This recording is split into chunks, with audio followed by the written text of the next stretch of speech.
इन्द्रम् उवाच नमस्तेऽस्तु महामाये श्रीपीठे सुरपूजिते शङ्खचक्रगदाहस्ते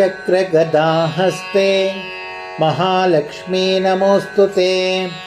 नमस्ते गरुडारूढे गोलाशुरभयङ्करी सर्वपापहरे देवी महालक्ष्मी नमोऽस्तु ते। सर्वज्ञे सर्ववरदे सर्वदुष्टभयङ्करी सर्वदुःखहरे देवी महालक्ष्मी नमोऽस्तु ते। सिद्धिबुद्धिप्रदे देवी भुक्तिमुक्तिप्रदायिनी मंत्रमूर्ते सदा देवी महालक्ष्मी नमोऽस्तु ते।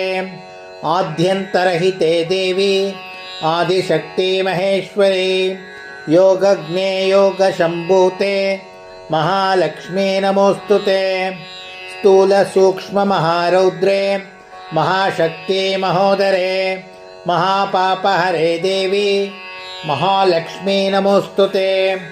पद्मासनस्थिते देवी परब्रह्मस्वरूपिणे परमेशी जगन्मातः महालक्ष्मी नमोऽस्तु ते।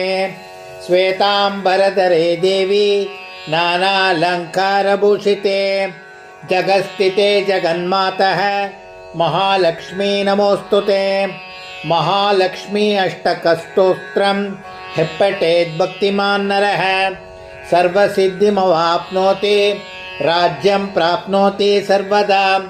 एककालं पठे नित्यं महापापविनाशनं द्विकालं ह्यः पठे नित्यं धनधान्यसमन्वितः त्रिकालं ह्यः पठे नित्यं महाशत्रुविनाशनं महालक्ष्मीर्भवे नित्यं प्रसन्न वरद शुभा।